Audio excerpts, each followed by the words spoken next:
지역 이슈를 속 시원히 풀어보는 헬로 이슈 토크입니다. 지방선거가 2달여 앞으로 다가왔습니다. 지난 대선, 경기도에서 이재명 후보는 윤석열 당선인을 5.32%포인트 앞섰는데요. 김포에서는 5.46%포인트 앞섰습니다. 대선에서 나타난 김포 민심과 함께 지방선거를 앞둔 지역의 분위기 짚어봅니다. 함께할 두 분 모셨습니다. 김다섭 변호사와 정진욱 뉴스원 기자 자리했습니다. 안녕하십니까? 안녕하십니까? 네, 안녕하세요. 네, 먼저 김포의 기본적인 내용부터 한번 짚어보겠습니다. 김포가 인구 50만 시대에 접어들었습니다. 50만 특례시 적용을 앞두고 있는데요. 가장 많이 늘어난 인구의 연령대가 어떻게 되죠? 네, 일단은 연령대로 보자면 19세에서 28세 정도에 보면은 거기는 이제 2017년도 대선 때는 약 4만여 명 됐는데 이번에는 5만여 명 정도 됐고 29세에서 38세 같은 경우는 2017년 대선 때 5만 8천에서 이번에는 6만 9천 정도 늘어났습니다. 그리고 39세, 48세는 2017년 대선 때 6만 9천에서 이번에는 9만 5천으로 많이 늘어났고요. 많이 늘었네요. 그리고 49에서 58세는 5만 5천에서 7만 천, 그리고 59에서 68세는 3만 6천에서 5만 6천 이런 식으로 좀 많이 늘어났고요. 가장 많이 늘어난 나이대는 어쨌든 39세에서 48세대가 가장 많이 났고요. 그리고 2017년 대선 인구수를 보면은 2017년도 대선 때는 37만이었습니다. 김포가. 근데 2020년도에는 48만 6천 명 정도 됐고 투표인 수, 그러니까 19세 이상으로 따지자면 2017년도에는 29만 3천이었는데 2022년도에는 39만 1천으로서 좀 많이 늘어났거든요. 그러니까 2017년 대선보다 투표인 수는 약 7만 명 정도 늘어났고 지방선거보다는 약 9만 명 정도 늘어난 수치입니다. 어쨌든 인구수가 늘어나면서 이 젊은층 유입이 상당히 많았다 이렇게 평가를 볼 수 있습니다. 네, 예, 인구가 굉장히 많이 늘어난 그런 상황인데요. 젊은층의 유입이 그만큼 더욱더 많았습니다. 예, 그리고 특히 이번 대선에서는 정권 교체 바람이 컸는데요. 김다섭 변호사님, 그 김포의 경우 이런 인구 증가가 이번 대선에 어떤 영향을 미쳤다고 보세요? 어떻게 보세요? 네, 김포는 10수년 전만 해도 농촌 지역이었고 최전방 지역이라는 점 때문에 전통적으로 보수의 텃밭이라고 볼 수도 있었습니다. 그러나 2000년대 한강 신도시를 비롯한 택지 기구의 대량 개발과 함께 젊은 유권자들이 대거 유입되기 시작한 것이 사실입니다. 따라서 2010년대 이후에는 점점 국민의힘과 민주당의 격전지로 바뀌게 되었다고 볼 수 있습니다. 그 후 한강 신도시 및 각종 택지 개발로 인해서 가뜩이나 보수세가 약해지는 추세를 보이던 김포에서 탄핵이라는 국가적 이슈가 터지면서 2017년 19대 대선 이후에는 완전히 민주당 우세로 구도가 역전되었다고 볼 수 있었습니다. 따라서 외부로부터 유입된 김포의 정주 인구가 2017년 대선 이후에는 민주당의 압승에 절대적인 영향을 미쳐왔습니다.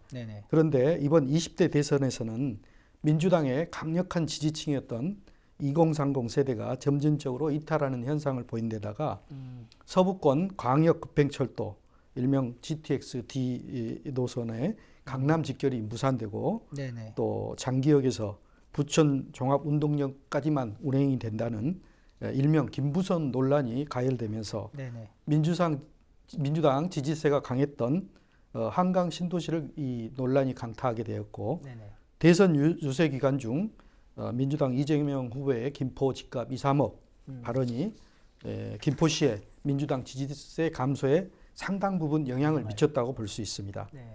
예. 알겠습니다. 그 이제 이재명 후보는 경기도에서 이제 윤석열 당선인을 앞섰습니다. 경기도지사를 지냈던 어떤 영향이 있었던 것으로도 볼 수 있을 것 같은데 민주당 입장에서는 득표차에서도 아쉬움이 남을 수도 있을 것 같아요. 그 과거 앞서 말씀 주셨지만 김포 투표 성향을 볼 때 김포에서 선전했다고 보세요? 어떻게 보세요? 이번 대선에서도 대체적으로 김포시의 동가읍에서는 이재명, 면 단위에서는 윤석열 후보의 유리한 결과가 나온 것은 여타의 경기도에 소재하고 있는 도농복합 도시들과 비슷한 선거 결과를 보여주고 있습니다. 김포에서는 신도시 지역이라고 할 수 있는 구례동, 마산동, 운양동, 장기동의 순으로 민주당이 국민의힘을 큰 표 차이로 앞서게 되었고 또 김포 갑 지역보다는 신도시가 위치하고 있는 김포 을 지역에서 민주당이 승리를 했습니다마는 역대 선거 결과 비추어 볼 때 그 표 차이가 많이 줄어들어서 민주당으로서는 상당히 아쉬운 부분도 있는 것이 사실입니다. 네, 알겠습니다. 그럼 이제 반대로 국민의힘 측에서는 이번 김포시 대선 결과 어떻게 평가하는지도 좀 궁금하거든요. 어떨까요? 일단은 국민의힘 쪽에서는 취재해 보니까 결과적으로는 통계적으로는 졌다. 네. 하지만 어쨌든 이 부분에 대해서 어느 정도 갭 차이를 상당히 좀 줄인 줄였다? 거 아니냐라는 판단을 하고 있고요. 그리고 네. 박근혜 대통령 탄핵 이후에 뭐 지난 총선의 영향이 계속 있는데 그 여파가 아직까지 미치고 있다 이렇게 평가를 하면서 네. 또 한편으로는 지금 현재 문재인 정부의 그 부동산 정책이라던가 이런 민심에 대한 어쨌든 영향. 조금 영향이 있는 부분에 대해서는 자기네들이 홍보가 좀 부족했다. 그리고 국민의힘 이 김포시 당으로서 어쨌든 그 움직이는 부분에서 홍보가 좀 많이 부족해서 그런 건 좀 더 어필을 했었어야 되는데 이런 것들이 좀 반영되지 못한 결과가 지금 나온 거 아니냐. 그래서 네. 앞으로 지방선거 때는 이런 부분을 보완해서 움직이겠다. 이렇게 입장을 내비쳤습니다. 알겠습니다. 예. 또 이번 선거에서 또 하나 특이한 것은 전통적으로 국민의힘 지지 기반이었던 5개 읍면, 북부 5개 읍면 가운데 양촌의 경우 이번에는 이재명 후보를 더 지지했습니다. 847표 차이였는데요. 상대적으로 젊은 층의 유입이 많았던 고촌읍의 경우에는 반대로 윤석열 당선인이 141표 앞섰습니다. 왜 이런 결과가 나왔을까요? 김다섭 변호사님은 어떻게 보세요? 예, 그동안 젊은 층은 정치권에서 진보라고 인식되어졌기 때문에 네. 민주당 입장에서는 집도끼고 또 보수 정당에게는 굳이 공들일 필요가 없는 젊은 세대로 여겨진 것이 사실입니다. 네. 하지만 2030 세대라고 일컬어지는 이 젊은 층이 부동산 정책 실패로 인한 집값 급등, 네네. 코로나로 인한 취업 문제, 또 정부가 내놓는 그 부동산 정책 실패로 인한 집값 급등에 여러 가지 정책들과 계속 대립하게 되면서 네네. 특히 윤석열 후보가 여성가족부 폐지를 공약함으로써 대선의 이 캐스팅 보트로 꼽히는 청년층 중에서 2030 남성들로부터 큰 호응을 얻게 된 것이 사실입니다. 네네. 한편 고촌의 경우에는 141표를 윤석열 후보가 이재명 후보보다 앞섰습니다. 네네네. 고촌은 외부 유입 인구가 많기는 하지만 신도시에 비해서 상대적으로 보수 성향의 주민들이 많은 지역이기도 하고요. 네네. 이러한 투표 결과가 나온 것은 양촌 또한 과거 보수 성향의 유권자가 많은 지역이었지만 네네. 그동안 상당수 임대주택이 양촌에 건축이 되고 또 아파트에 신규 입주가 대량으로 이루어지면서 진보 성향의 젊은 층들이 대거 이주해 옴에 따라서 과거 5개 읍면과는 달리 신도시에 가까운 투표 성향을 보이게 된 것이라고 보여집니다. 알겠습니다. 이 부분에 대해서 그럼 정진욱 기자는 어떻게 네, 분석하실까요? 저도 이 변호사님하고 약간의 결을 같이 하고 있는데요. 네. 이 그러니까 양촌 같은 경우는 2017년도에 약 인구수가 2만 6천이었는데 이번에는 2만 9천 약 3천 정도 늘었거든요. 그러네요.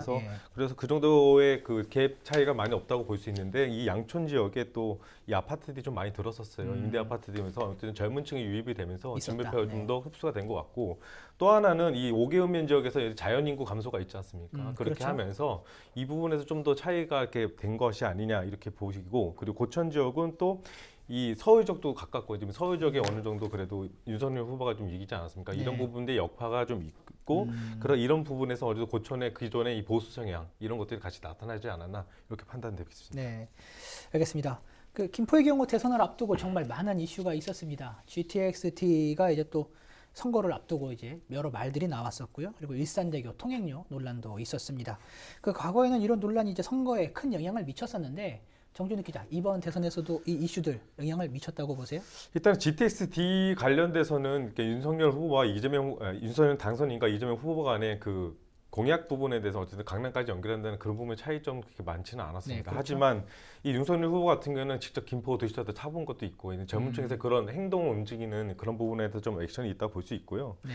그리고 이제 국민의힘 쪽으로 다시 한번 보자면 어느 정도 이 경기도에 비해서 김포는 월등히 한 10에서 15% 그동안 이 선거 치르면서 그 정도 월등히 민주당 강세가 강했거든요. 하지만 요번에는 한 5% 차이밖에 안 났습니다. 경기도도 한 5% 정도 차이가 났는데 거의 바로미터식으로 이렇게 나왔거든요. 네. 이 부분에 대해서는 다시 한번 국민의힘 쪽에서 판단하는 거는 아무래도 이재명 후보의 그 김포 이런 데 발언 있지 않습니까? 이 발언이 어떤 젊은층에 대한 영향이 좀 있지 않았나. 그리고 당시에 그 발언을 했었을 때 상당히 그 전 국민이 보는 TV 토론에서 그 말하지 않았습니까? 그리고 네. 상당히 당한 모습도 보였고요. 이 부분에 대해서 김포 주민들은 좀 많이 격앙된 모습도 있었거든요. 또 민주당에서는 그 부분에 대해서 일부 보수 쪽에서의 지지 그런 보수 단체에서 시민 단체가 그렇게 말을 좀 더 부풀린 것이다 이렇게 얘기를 할 수 있지만 오해석한 또, 것이다. 예, 오해가 있었지만 또 이재명 후보는 자신의 페이스북에서 다시 김포를 어떻게 하겠다는 또 이렇게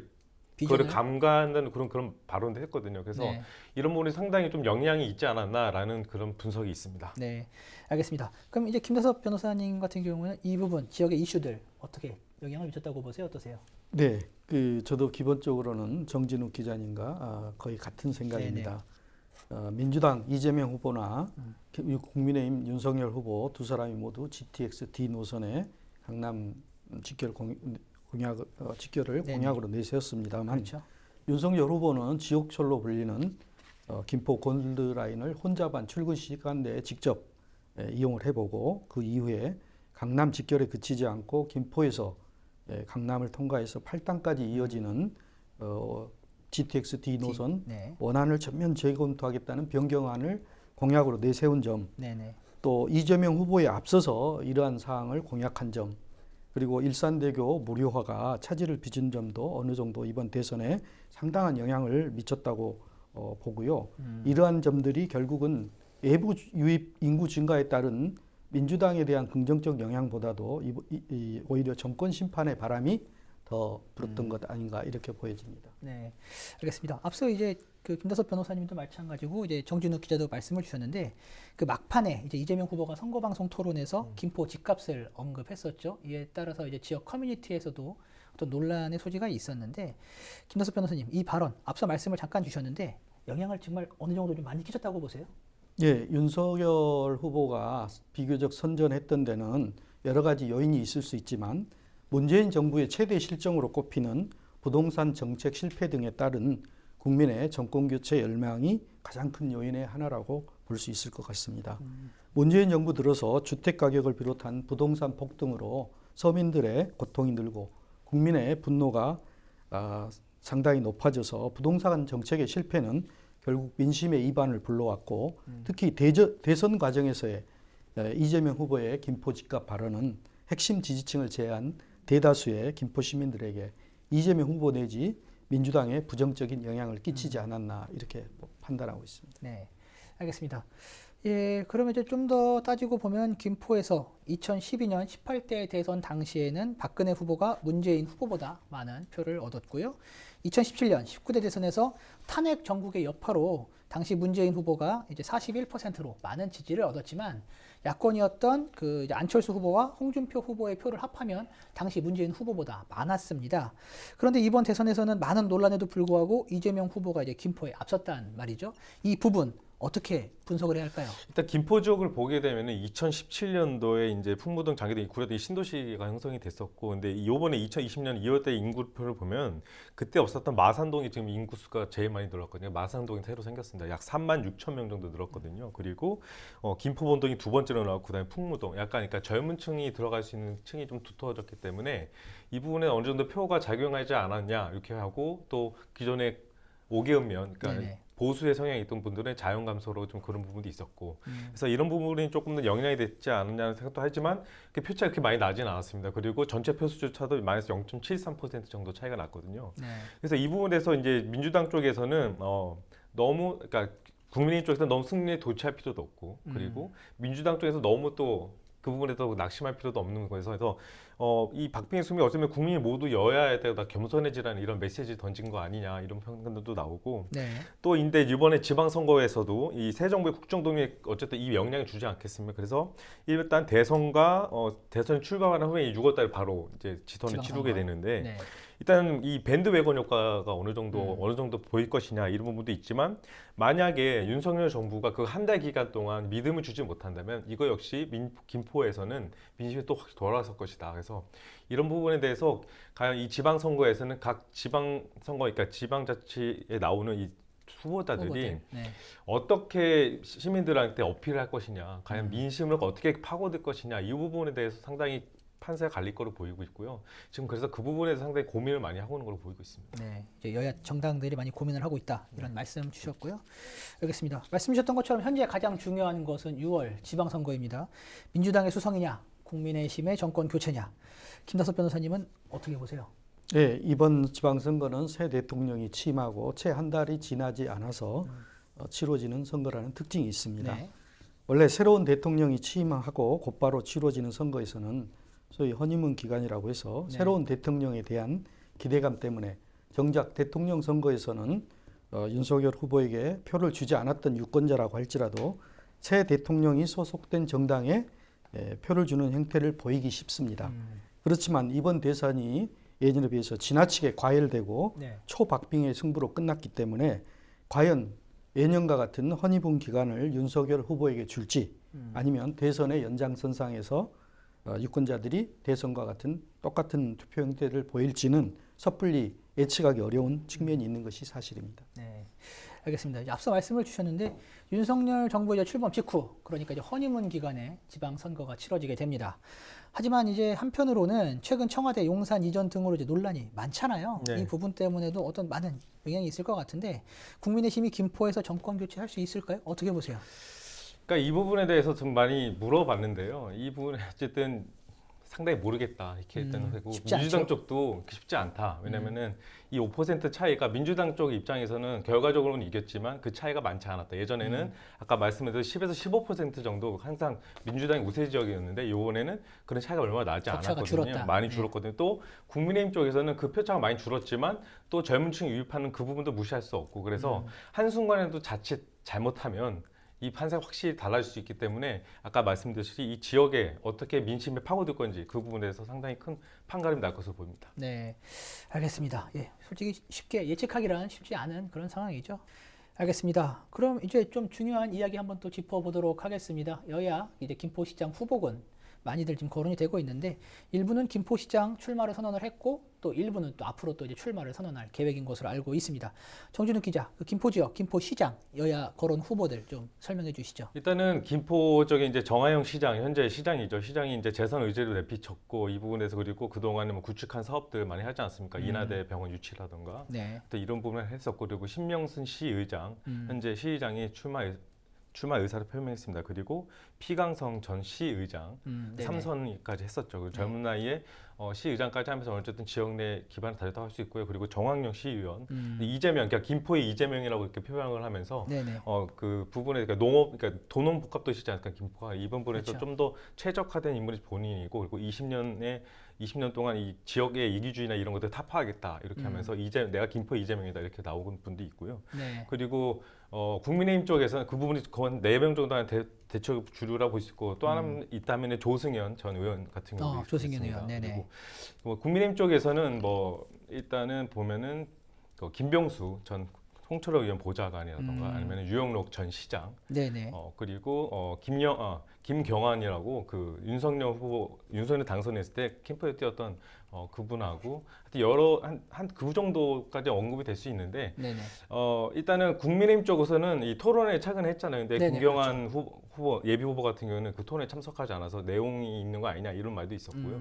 그리고 민주당 쪽에서는 그 정하영 시장과 신명승, 피강성, 정황영, 조승현 모두 다 어쨌든 기존의 정치인들, 그러니까 김포의 부분에 활동을 했었던 의원들이고 김포에도 세세히 다 알고 있던 사람들입니다. 근데 하지만 또 반면으로는 또 많이 알려져 있어서 이것들이 또 단점으로 취할 수 있다. 왜냐하면은 결국에는 시민들이 말고 어떤 부분을 잘했는지 잘못했는지 이 부분에서 상당히 판가름할 수 있거든요. 이 네. 부분에서 판가름할 수 있고 국민인 쪽에서는 그래도 조금 새로운 인물들, 그 전에 있던 했다고 보면은 유영록 전 시장 외에는 다 새로운 인물들이기 때문에 이것들에 대해서 과연 민심이 어떻게 움직일지 한번 더 봐야 될 것 같습니다. 네. 변호사님, 이번 지방선거에서도 여전히 교통 문제가 이슈가 될까요? 어떻게 보세요? 네, 그렇습니다. 이번 지방선거 또한 급격한 도시화에 따른 교통 대란을 해결할 광역교통망 확보, 네. 인구의 폭발적 유입에 따른 자녀들 교육 문제, 부동산 폭등에 따른 서민들의 집값 문제 등이 주요 이슈가 될 것으로 보여집니다. 네, 알겠습니다. 예, 오늘 많은 이야기 나눴는데요. 오늘 이야기는 여기까지 나누도록 하겠습니다. 예, 헬로 이슈토크 시청해주신 여러분 고맙습니다.